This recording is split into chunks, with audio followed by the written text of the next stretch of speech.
Welcome, I'm India Bourke. I cover environmental issues at the New Statesman, and today I'm talking to John Sauven, who has spent 30 years at Greenpeace UK and the last 14 of them as its head. And so thank you so much for making the time to speak to us. I wanted to start by asking just simply what it's like not being the Executive Director of Greenpeace anymore. I suppose when you leave an organisation after 30 years, it's a little bit of a shock to the system, you know, because I suppose your life is quite driven by running a big organisation. It's not just, you know, getting up in the morning and going to work. It's just that you spend a lot of your time thinking and probably dreaming about the organisation and what you should be doing and how you can make things happen and so on and so forth, and also, you know, lots of stresses and other things. So in some ways it's a huge relief to take all of that off your shoulders. I feel a lot lighter, but at the same time, you know, I miss it because it was a fantastic organisation, had enormous resources. If you wanted to do something, you had the ability to make things happen.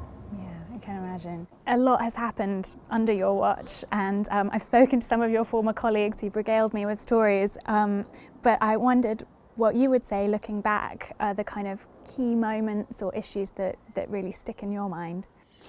I mean, of course, you know, there are lots of key moments, and I think also there are things that I feel where I've, you know, participated, of course, with many others in actually bringing about positive change that I, you know, feel very proud of, that I was able and fortunate enough to be able to participate in some of those things. But of course, against a backdrop of an ever worsening, you know, environmental set of indicators that is, you know, all too obvious for everybody to see. So I think it's always, you have to see both sides of the coin. And I suppose, you know, I'm often asked, am I a glass half full or a glass half empty guy? And of course, that is quite a difficult question sometimes to kind of answer, in terms of, do you feel optimistic or do you feel pessimistic about the situation? But I looking back, you know, over the last 30 years and looking at, you know, some of the things that I was involved in, the positives that I would take from it are things like, well, the first campaign that I was involved in was in the early 90s, and it was to protect the Great Bear Rainforest, which was a temperate rainforest on the west coast of Canada, and it was being clear cut for pulp and paper. And I mean, these trees were extraordinary. Some of them were thousands of years old. You know, they were the cathedrals of nature, and they were just being chopped down for loo roll and other things. And the Natural History, the BBC's Nature and the magazine. BBC's Wildlife magazine was printed on it. Yes. And actually, back then in the early 90s, I wrote to Attenborough and told him, did he know this was happening, which of course he didn't, because in those days nobody knew about supply chains. Nobody knew where their stuff was coming from. And to his credit, he did cancel the contract, and that provided a huge boost to the campaign because it was very big news in Canada. But you know, although we stopped the clear cutting eventually in the 90s, it wasn't actually until around 2016, 2017 that a final agreement was signed to protect the Great Bear Rainforest. So, you know, these things take a huge amount of time from when you launch a campaign to when something happens. And I think that, you know, there were many examples of that. I mean, we were involved in developing the first offshore wind farm at North Hoyle off the coast of North Wales back in 2003 with Npower. What was Greenpeace's role in that? We supported them to get all the planning consents. We set up a consumer renewable energy scheme called JUICE. We got 50,000 customers to buy the renewable energy from the offshore wind farm. So we were critical to its success. And in fact, I remember Tony Blair, the Prime Minister at the time, making a statement about this, saying he was really surprised to see the unusual alliance between Greenpeace and Npower in developing this offshore wind farm. And I look back 2003, we made a film about this, and everybody thought it was an animation because nobody had seen an offshore wind farm. They didn't think it was real and so on and so forth. You know, you fast forward a decade and a half, and now offshore is the backbone of our energy system and is providing a huge amount of renewable power. But it's been through its ups and downs. You know, there was a lot of opposition. Everyone said it was too expensive, didn't work, and so on and so forth. And we kept at that campaign through all of this time. And that's what you have to do. You've got to continuously battle to keep these things happening until they get established, and then they become a kind of accepted fact. So there were other things that I feel, you know, I think brought about big change, and one of them was Kingsnorth, when we occupied the coal-fired power station on the site of where they wanted to build a new one back in 2007. And I remember at the time discussions, you know, at Greenpeace, and people saying, nobody knows where Kingsnorth is, no one will care about Kingsnorth, it's, you know, in the middle of nowhere. And you know, we did the action, but what really changed it was the court case in 2008, where the jury found the activists not guilty. Yes. And this was a really big case because the Daily Mail had a headline saying green light to anarchy. You know, this really quite fundamentally changed government thinking, and it was after that that the government said, okay, no unabated coal-fired power station. So basically, if you couldn't capture the emissions from a coal-fired power station, you couldn't build one. Well, that technology was too expensive. It probably wouldn't work anyway, even if anyone attempted to do it. I mean, there's still problems now, you know, a decade later, of trying to make CCS technology work. So basically, no new coal-fired power stations were built, and coal will go off the system here in 2024. These are big changes, aren't they? In terms of, you know, the renewable energy coming in, the coal going off the system. And, you know, so there were many examples like that where I feel, well, we made quite a positive, you know, difference in many places, not just in the UK, but around the world, but against a backdrop of things getting very much worse. The relentless, you know, assault on nature. You know. Actually, one of the other things you were involved in that I really wanted to ask about was the Arctic 30 action. Yeah. And it'd be great if you could explain a little bit about what that was and why it was needed, and also, especially at this moment in time with Ukraine, well, any insights you might have into kind of navigating a standoff with Vladimir Putin, which was essentially the kind of situation Greenpeace got itself into. Yeah.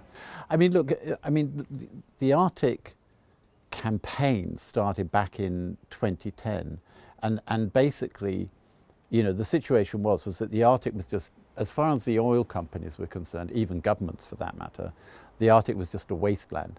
I mean, you know, it was a frozen sea. No development was possible. Nobody really cared about it. In fact, the only thing that went on in the Arctic was that Russia and the United States used to send their nuclear submarines underneath the ice cap.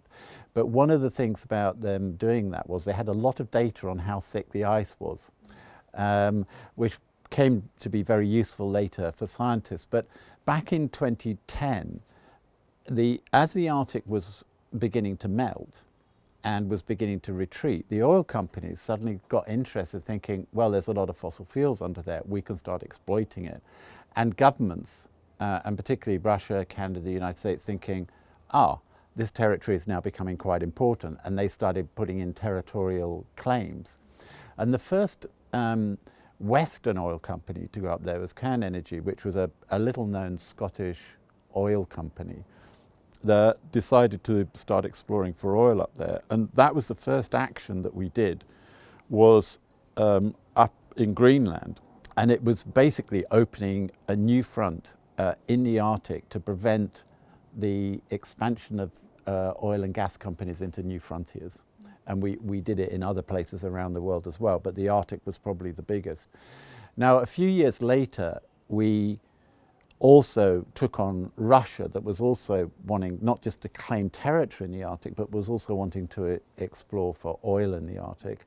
And we occupied one of their oil rigs. It was the second time we occupied it. And the Russian government took exception to this and seized our ship. They seized all the crew on board illegally because it was in international waters, the seizure of the ship and its crew.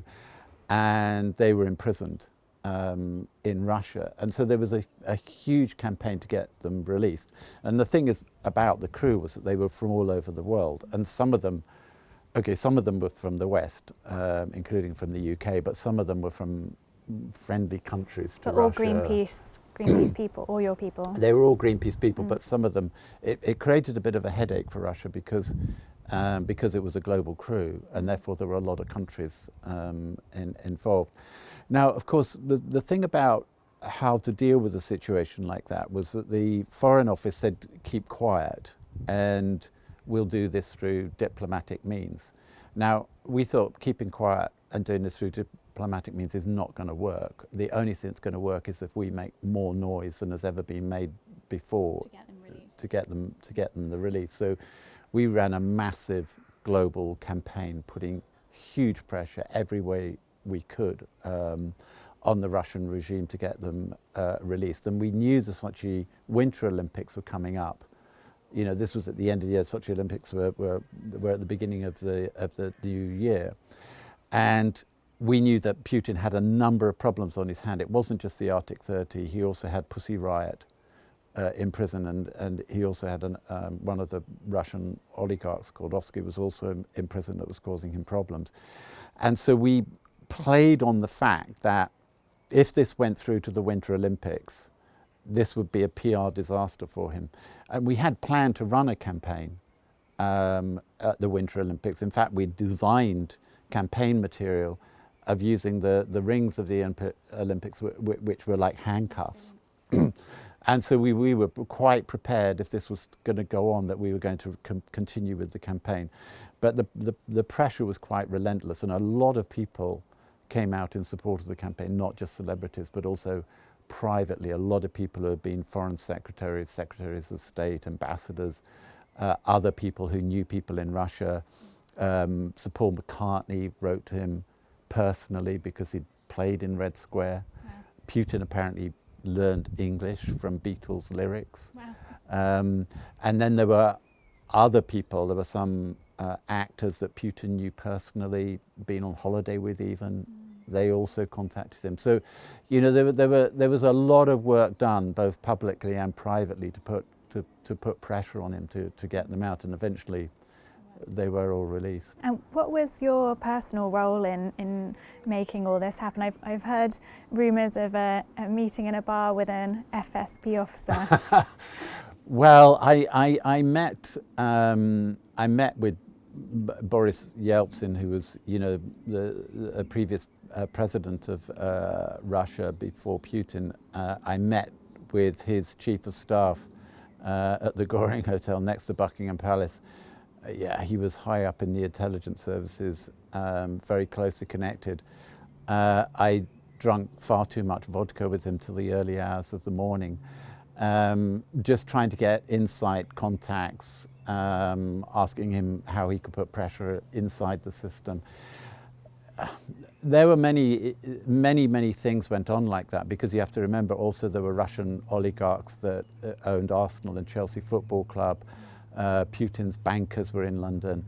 There were lots of people that we contacted. Even the governor of the region where they were being held, his son was a hedge fund manager in Berkeley Square in London.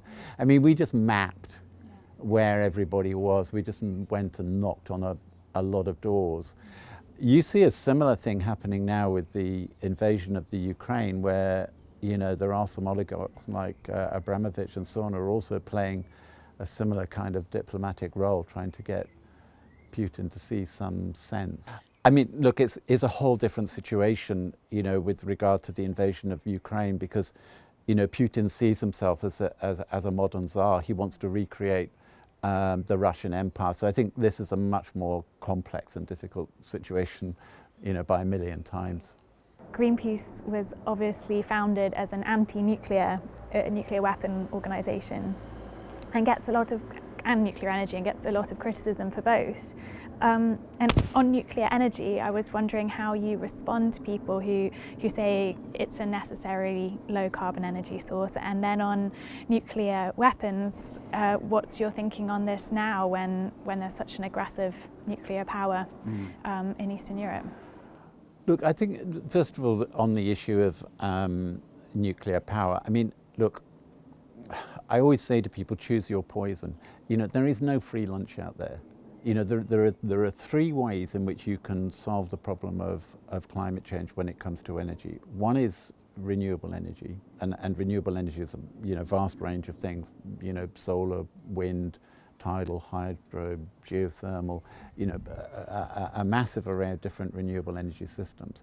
The second way is to burn fossil fuels but capture their emissions. That's a very energy efficient thing to do. It's also very expensive, and while there are some projects around the world today that are doing that, they're pretty small scale. It doesn't seem that commercially feasible to do it. And the third thing is nuclear power. Now, look, the thing is with nuclear power is that you build a nuclear power station and you'll get energy from it for about, say, 50 years, right? For that nuclear waste to become completely inert takes nearly 1 million years. That's 4 times longer than humans have been on this planet, right? So anybody in the future looking back will think, they got energy for 50 years and then they left a waste problem for 1 million years. I don't think that's a definition of sustainability. Now, if there was no other option, I'd say go for it. But the thing is that I can't remember exactly what the statistic is, but is it something like if you captured an hour's worth of energy from the sun, you could power the entire world for a year? We have not begun to exploit the full potential of renewable energy. We've done very little about energy efficiency.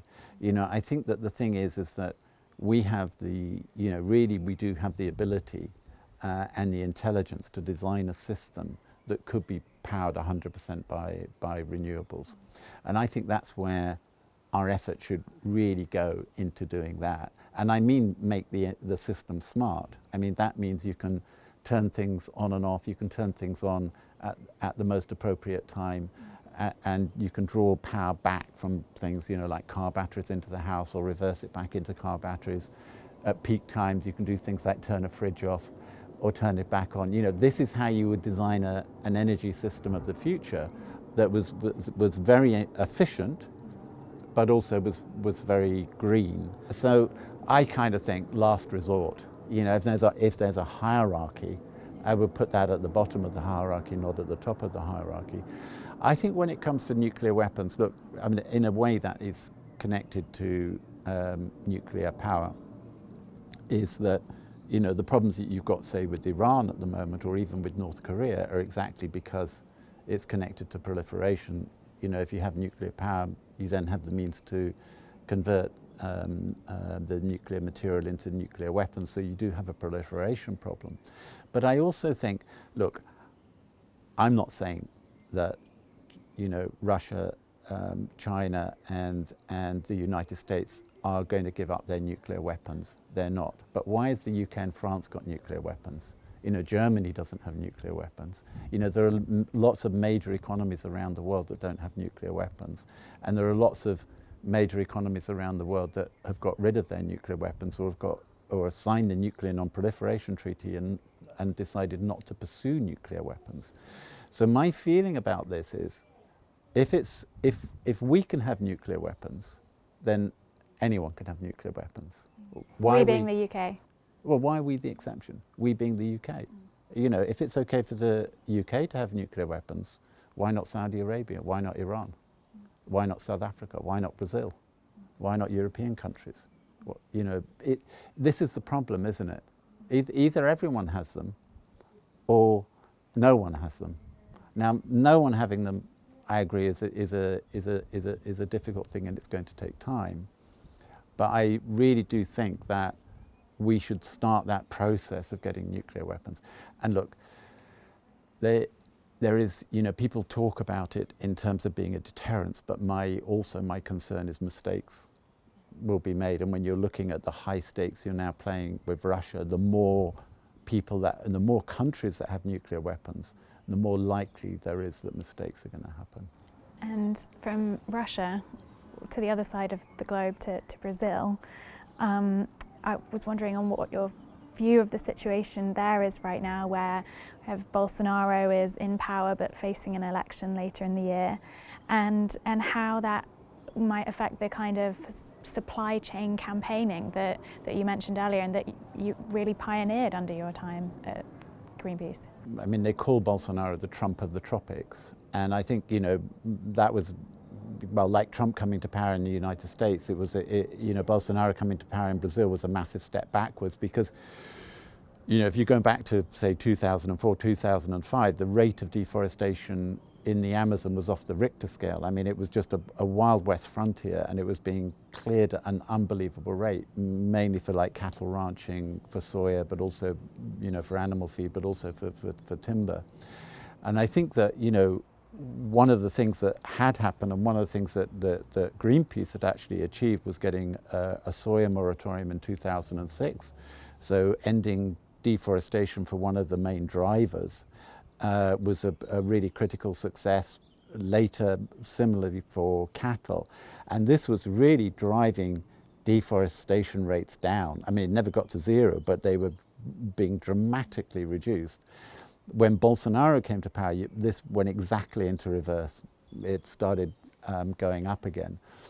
And what's happening now in Brazil is awful in terms of you know, his threats now to go into indigenous lands, to start reopening mining and exploitation on indigenous people's lands. The threat that will pose to indigenous people is horrendous. But just broadly, the threats that the Amazon rainforest now face are really awful. So I think this election is going to be absolutely critical for the future of the world. I mean, it will be as big as, if not bigger than, Trump being defeated in the United States, because the damage being wrought on the Amazon, the impact of that on the climate and on biodiversity cannot be underestimated. So Bolsonaro being defeated in November is absolutely critical, and I think that's one election that we all need to watch very closely and do everything in our power to try and make sure that he's not re-elected. What do you think international countries or organisations like Greenpeace can do? We have to be careful, because I think that if you're seen from the outside as interfering in an election, that will backfire. But I think being able to support indigenous people and their protests and their campaign for their rights, and being able to support, you know, civil society and civil society organisations in Brazil, I think that that's what's going to really drive the change and be a really important part of, you know, actually getting Bolsonaro out of power. But I think also, you know, companies that are doing business in Brazil, are getting commodities from Brazil, I think that they've also got to make it really clear that if Bolsonaro gets re-elected, if he continues with these policies, then there will be no investment in Brazil. Are you thinking of certain companies in particular? Well, these are companies like Tesco and the other big supermarkets and the big food producers who are buying the commodities, who are driving the destruction that's happening in Brazil. One of the other current debates around forests right now is whether we should help preserve them by selling and buying carbon offsets. And I know that last year the Greenpeace International CEO Jennifer Morgan said we shouldn't do that. Carbon offsets should not go ahead. What's your view on offsets, and do you agree with Morgan? Well, Greenpeace is Greenpeace, whatever section that you're in or wherever you're based. Look, I think the most important thing is that, you know, what really matters is what are you doing to reduce your emissions? You know, you can't cheat nature.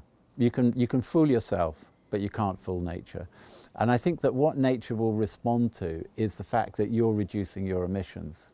If you're just offsetting your emissions, that's not fooling anybody.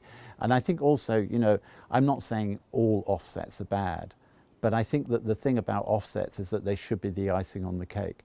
If as a company, like a fossil fuel company or, you know, a company with high emissions, if you've got a net zero strategy and you say, I believe in net zero, I believe in the climate emergency, I'm going to do something about it, I'm going to offset my emissions, it's a waste of time. The only thing that counts is what are you going to do to reduce your emissions? Are you going to stop developing new oil and gas? Are you going to start switching your capital expenditure from fossil fuels into renewable energy? Are you going to drive down those emissions to as close to zero as you can get? And if at the end, not now, but at the end point, sometime in the future, there are emissions that you cannot genuinely reduce, then maybe offsetting can play a role in that. But if instead of that reduction, you're using it to offset your emissions, then you may fool yourself, but you're not fooling anybody else.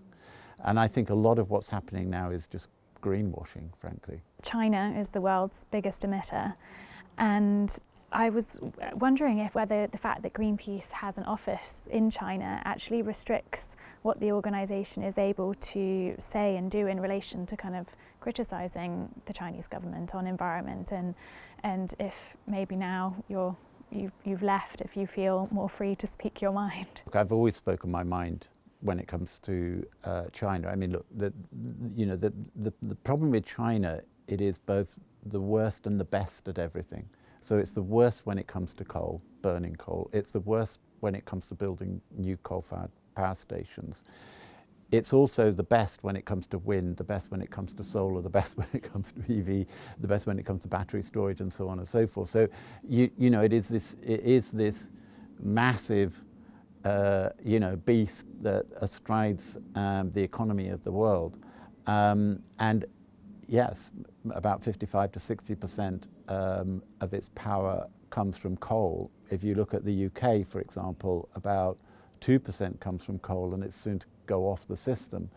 And what that does mean is that the per capita emissions of China, the per person emissions of China, are more than the per person emissions of the UK. And that's even if you take into account the carbon embedded in imports coming from China into the UK, that would still hold. So that shows the massive impact that China plays when it comes to climate changing emissions. And I think that's something that, we've been quite open both inside China and out in saying that China has got to stop building new coal-fired power stations. It's got to peak its emissions by 2025 at the latest. It's got to shift to renewable energy at a faster pace than what it's doing at the moment. The world, we cannot solve the problem of climate change without China moving much faster than it is, just because it is so big. I mean, the emissions of China are bigger than the rest of the G7, well, than the whole of the G7 economies put together, right? That's Canada, the United States, whole of Europe, Japan, etc. It is massive. Do you think it's so massive and it is shifting in this very Jekyll and Hyde way? Does it really matter what the rest of the world says or does, how it manages its relationship to China in terms of not criticising it politically maybe as much as it could or should? Will it affect the kind of China's green transition, what the rest of the world thinks about it? We could help speed it up. There's no question about it. And I think that this can be a carrot and a stick. So, for example, there is discussion in Europe, also a bit in the UK, maybe starting a bit in the United States, about having a carbon border tax. I mean, basically, if you import, say, steel from China produced using coal, that there will be a high tariff on that. So that, say, Sweden, that is now pioneering steel coming from green hydrogen, but that's much more expensive, actually has a level playing field. And I think that this is what is kind of really required, is that if you have some mechanism like that, China has then got to make a decision, do I want to have that export market? If I do, I've got to green up my economy much faster than what I'm doing at the moment, or I'm going to lose that market, which is fine, because that means they'll produce less steel using less coal, etc., and businesses here that are using, say, green hydrogen, in that example, will succeed and thrive. So I think there's got to be a carrot and a stick here. I think it's if you want the change to happen at the speed it needs to happen, then I think a lot more pressure has got to be put on China. Closer to home, You've been head of Greenpeace under multiple prime ministers. Who was most engaged on environmental issues and who was least engaged? It's interesting saying that, because I had high hopes for David Cameron. Back in 2007, he actually turned up at Greenpeace's headquarters and gave a very fine speech about decentralised energy and how he was going to revolutionise the energy system in terms of green energy, community energy, smart energy, and so on and so forth. And actually it was something that we had been campaigning for. I mean, he came to power in 2010, and unfortunately he soon became a huge embarrassment. So when he said we've got to get rid of all this green crap, this set us back a decade. And actually I think when you look at what's happening now, you know, with energy prices going through the roof, with things like the zero carbon homes that should have come in around 2016, 2017, you know, postponed to 2025. So hundreds of thousands of houses have been built to a very low standard, all of which have now got to be retrofitted at huge expense. You know, the rollout of all the energy efficiency programs that should have made our houses much more energy efficient, much less dependent on energy and the sky-high energy bills that we now face. It's a tragedy. It's a tragedy all around, because it's, you know, by saying we'll get rid of the green crap, not only was it bad for the climate, it was really bad for the green industries, it was really bad for the green jobs, it was really bad for the whole kind of system change that we needed to see happen. So I think, you know, David Cameron, although he's known as a bit of a liberal, was probably the most disastrous prime minister that this country has had in a very long time. So he would really be bottom of the list. Higher up the list, look, I think that, you know, Tony Blair actually begun to see the potential of the renewable energy revolution, potential of offshore. And I think he was beginning to understand a bit more about climate change, the impacts of climate change, and needing to act on climate change. But, you know, when you look at it, across the board, none of them have done what's needed.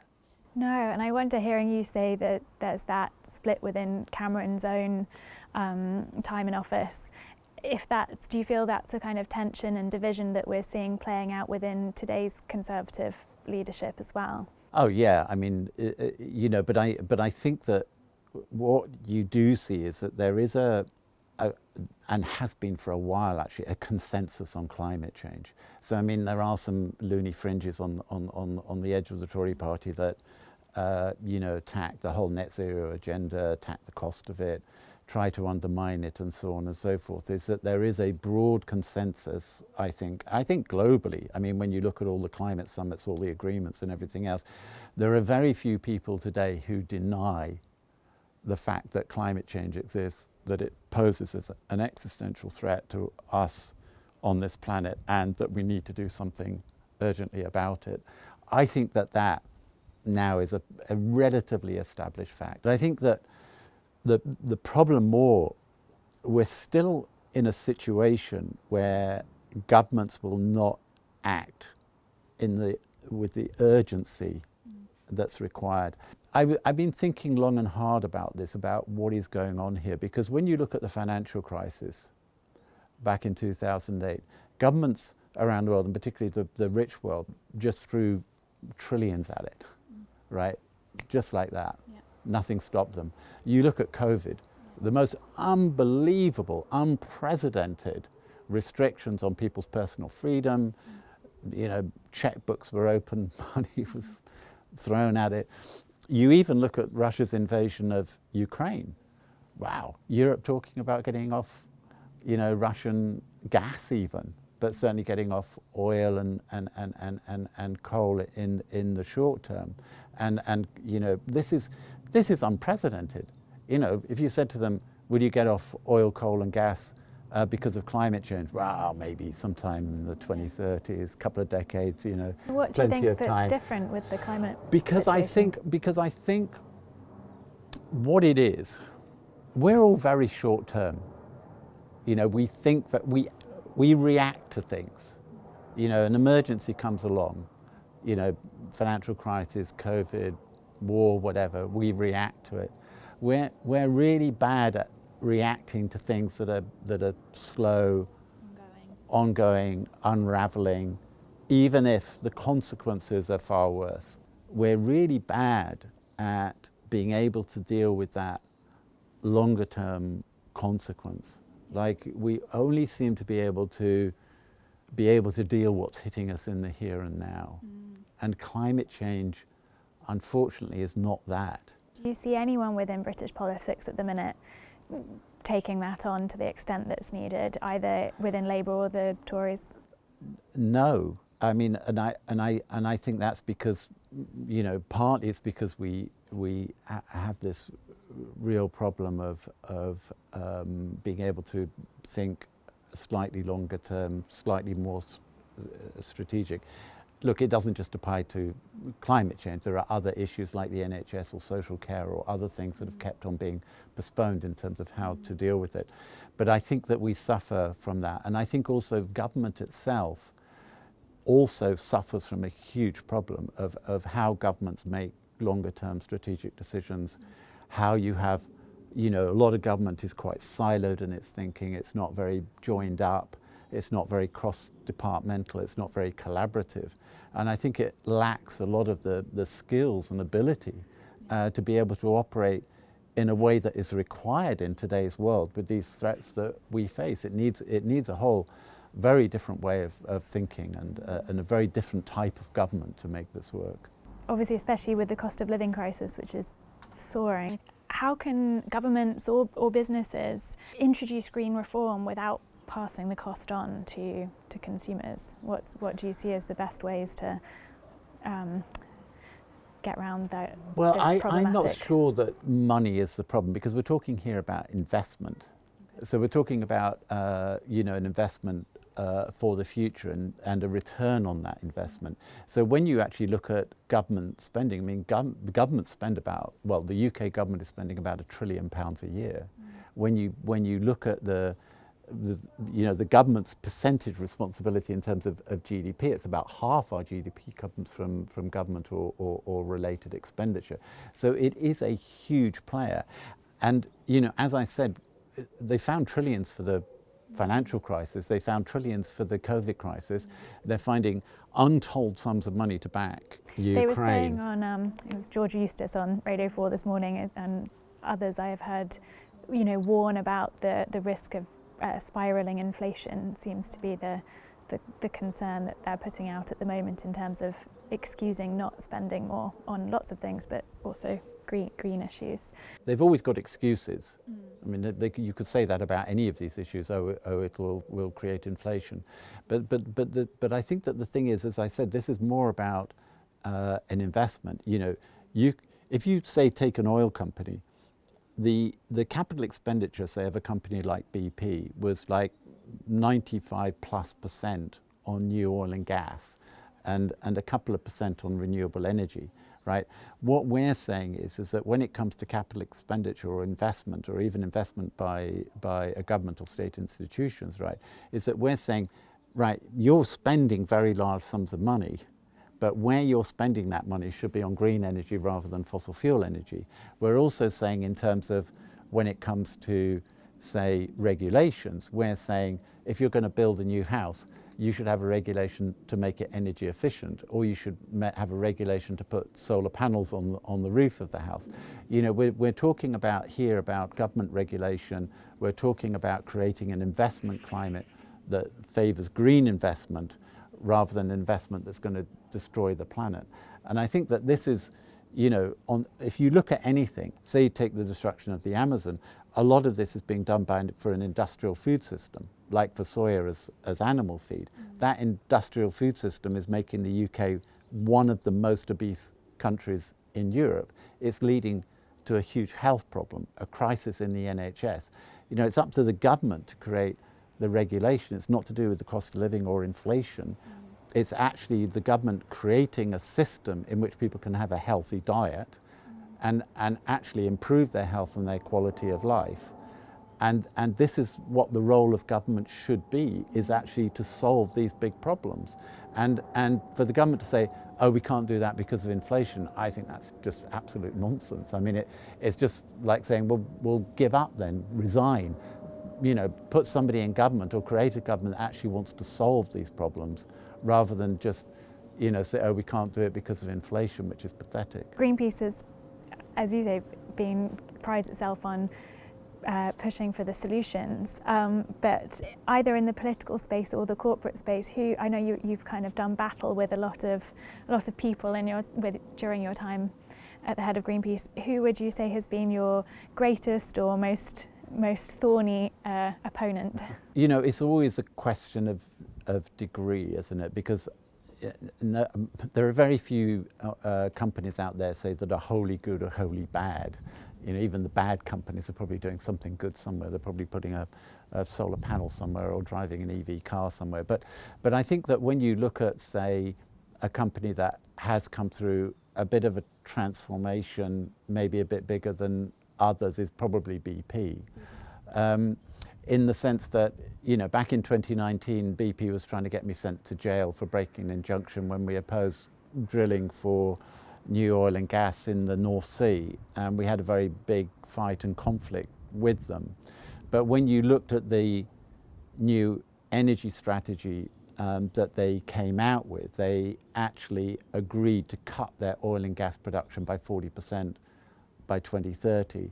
They agreed to increase the renewable energy component of their portfolio from around 1 or 2 gigawatts to around 50 gigawatts by 2030. They didn't really include any offsets in that in terms of their professed journey to net zero, unlike, say Shell. So I think that, in terms of a transformation, I think that Bernard Looney, as CEO of BP, has undergone something of a conversion. Now, there's plenty to criticise BP on, and there's still lots of new oil and gas developments that they're pushing ahead with, which I oppose and they shouldn't be doing. But I think that's the thing. It is a question of degree. Somebody described them as the best of the worst bunch, and I think that's, in a way, there are lots of companies like that. There are companies that are in a leadership position, but then they haven't gone through a kind of transformative or system change that I think needs to happen in a far more radical way. In recent years, obviously, we've seen the rise of Extinction Rebellion and Insulate Britain, and they've criticised Greenpeace for not being kind of radical enough, for not doing enough. And so in 2018, they actually occupied the Greenpeace offices, and I was wondering what was going through your head when that happened, when they burst through the doors. Well, I mean, the thing is, it was fine. I mean, we burst through the doors of many offices in our time of, banks and oil companies. Did you worry they so were coming to steal your crown? No, not at all. I mean, look, the thing is that there have been, and it's fantastic that there have been, lots of protest movements throughout my whole time at Greenpeace. I mean, I remember the road protest movements, down at Twyford Down, Newbury, M11, and since then, the climate camp, and all of the people that have been involved in those grassroots organisations, we've supported them, we've been with them. Many of the people that we employ come out of those movements, and so I think that is really great that within that kind of ecosystem there's a massive broad range of opinions and people prepared to do lots of extraordinary things, put their life and liberty on the line for things that they believe in. I absolutely welcome that and welcome the debate. And we have supported XR. We've funded XR. I've been on many of their demonstrations and actions, as have many other people in our office. They've used some of our logistic capabilities in the actions they've done. So I think that, but XR are XR, Greenpeace is Greenpeace.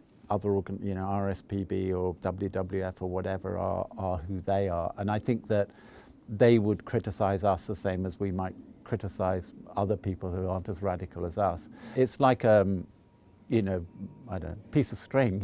You can position yourself wherever you want on that piece of string. And I think it's good that people are positioned in different places. And I hope by having more radical movements, that it pushes everybody to, in that direction, makes people more radical, creates a space for people to be more radical, opens more doors. So I think it's a very positive thing.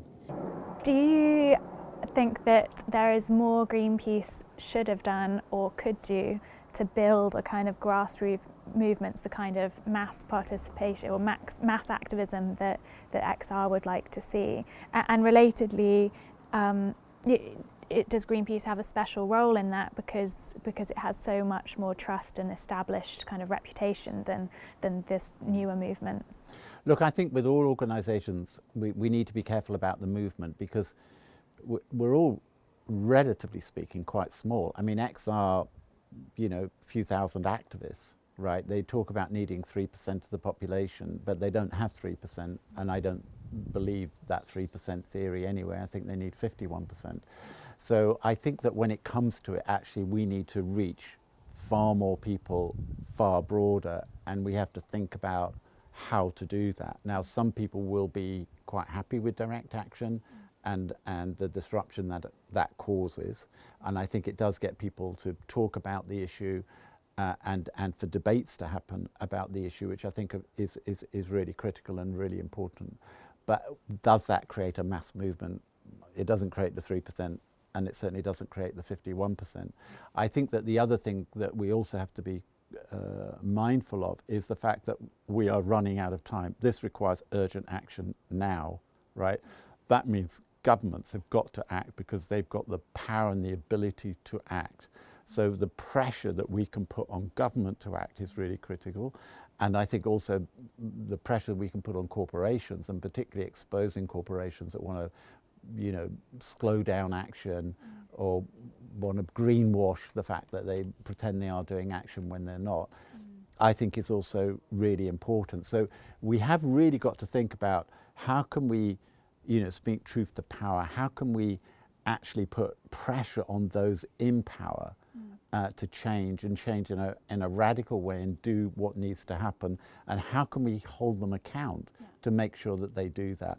And partly, that's building a mass movement, but it's only one aspect of it, and the mass, I think, is very often bandied about, but we need to think, what does mass mean? What do we actually need people to do? Is this in terms of how they vote, how they sign a petition, or is it the fact that we need them, gluing themselves to the side of an oil tanker? And with the big NGOs more generally, is there a risk that they enable greenwashing by companies by kind of handing out awards or putting their name to products that maybe are not? Absolutely. I mean, is there anything you're particularly worried about in that space? Well, I think that, and I've had many, conversations with WWF, for example, over their agreement with Tesco, and I think that is, in a way, comes to the core of this issue, because WWF with Tesco are running this campaign around a green shopping basket. So they're basically saying it's the consumer and the choices that the consumer make that is important, right? What we're saying is it's the decisions that Tesco as a corporate body make that's important. What are they putting on their shelves? This is what is important. What are they doing in all of their marketing and all the expenditure that they have on ads and all the rest of it? That's what's important. And I think it's a bit like, the tobacco companies used to say, well, we just produce tobacco, we don't smoke, right? It's the smoker's fault for buying our tobacco, right? We just push the stuff. We're just the drug dealers, we're not the drug addicts. And then the oil companies used to say the same thing. Well, we've just produced the oil.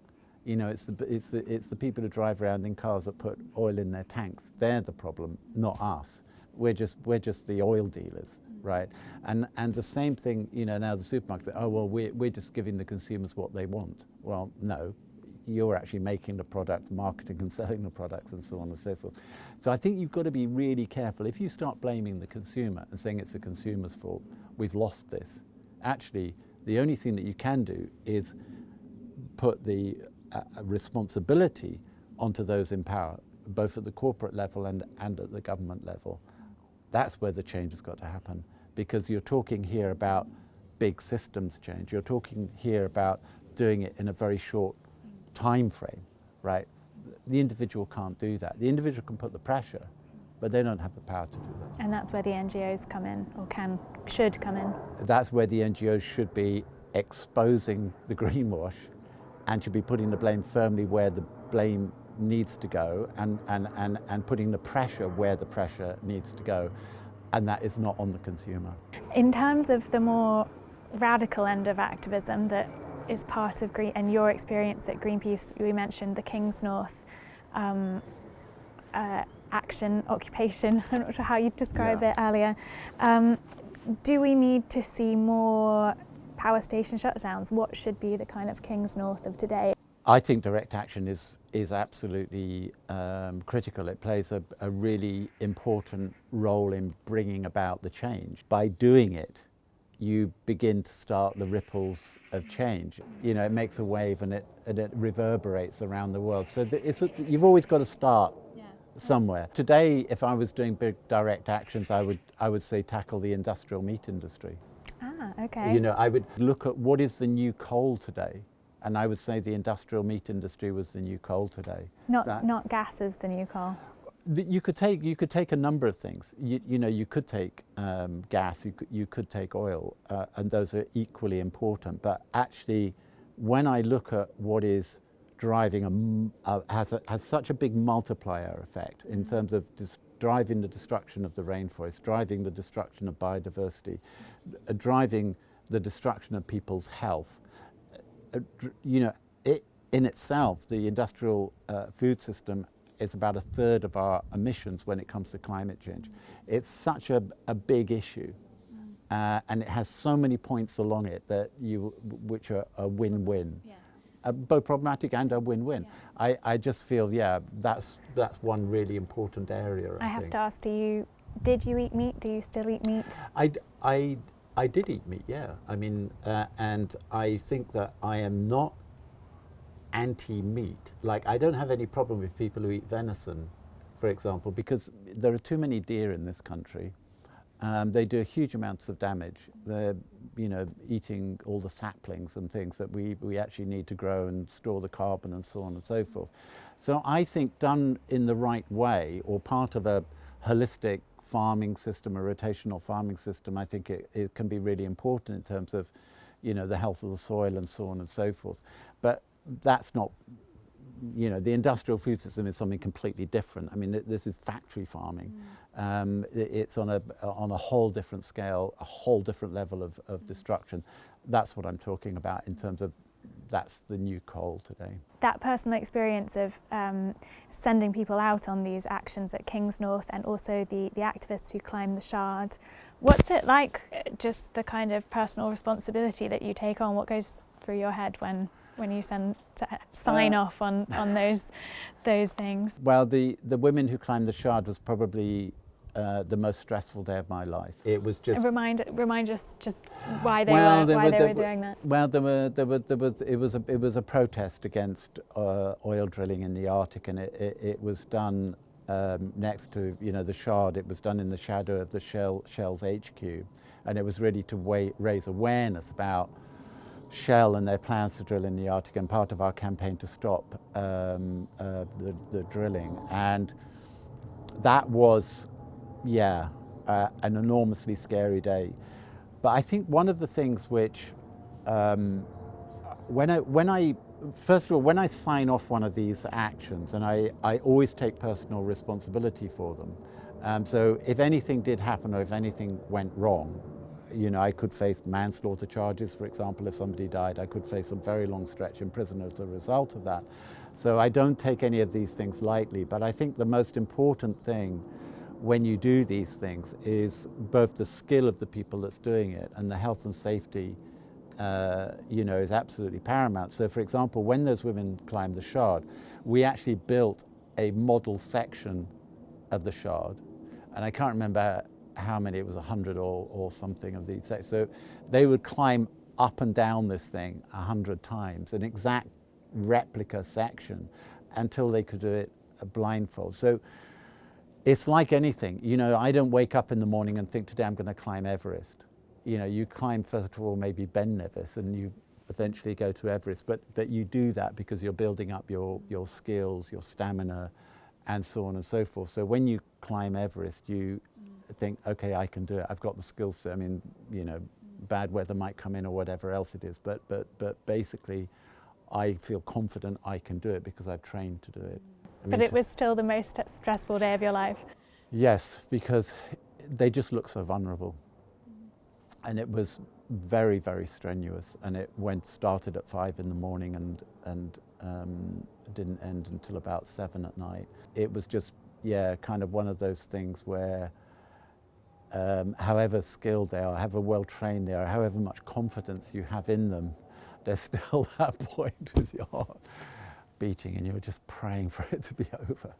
In everything that you've seen in your life and your time, the 30 years at Greenpeace, is this the most precarious moment the world has been at yet, do you think? This is absolutely the most dangerous moment that we're facing. And I think one of the things to think of is that the Rio Earth Summit back in 1992, you know, when the decision was made to set up the climate talks, the biodiversity talks, you know, Agenda 21, the forerunner of the Sustainable Development Goals to eradicate poverty. All of that was done 30 years ago. So 30 years ago, all the world's governments talked about climate and biodiversity and poverty as the three big things that they had to solve and act with urgency on.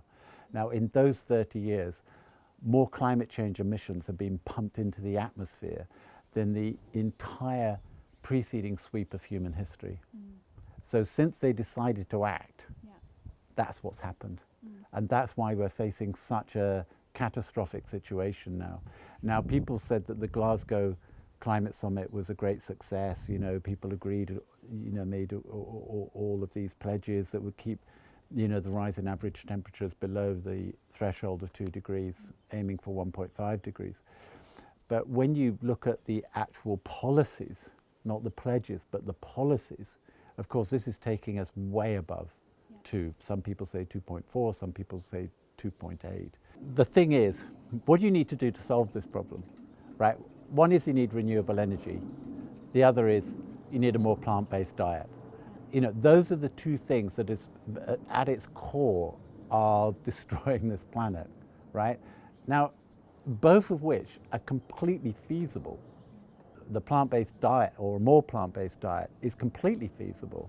You know, it uses less land, will protect the rainforest, it will improve our health and so on and so forth, right? So when you look at the solutions that are required out there, and I'm not saying, you know, underneath it, you know, it's more complicated and some of it is expensive and some of it still needs to be, you know, discovered in terms of some of the solutions that are required. But at its core, at its most simplistic, it is absolutely doable to solve this problem.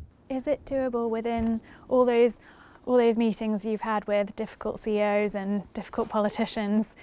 Is it feasible within the context of, you know, that experience you've had of the pushback? You would need a better quality of leadership. I mean, I think there are leaders that exist out there, but in the main we don't have them. You would need a better quality of leadership. And I think that you either need a better quality of leadership or you need something to happen, like with the financial crisis or with COVID or the Russian invasion of Ukraine.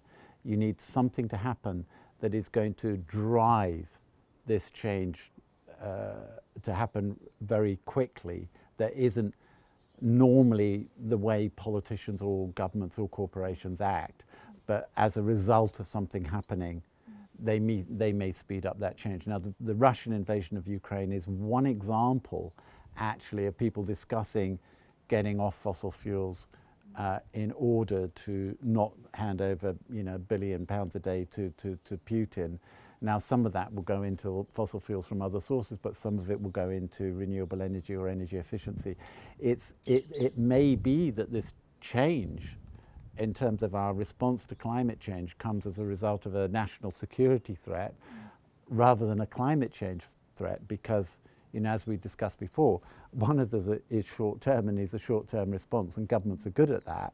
The other is slightly more long-term, and governments and all of us are terrible at that. Looking at the picture now of how the UK government and European governments are responding, do you think they're going to seize that opportunity to tackle national security threat with action on climate change, or are they going in the opposite direction? To a certain extent, yes. I mean, if you look at the government target, say, for offshore wind by 2030 was 30 gigawatts. The government upped that before the Glasgow Climate Summit to 40 gigawatts. As a result of the Russian invasion of Ukraine, it's now 50 gigawatts. So, you know, you're beginning to see some of these things happening in a positive way. And finally, you've played a big leadership role for the last 14 years.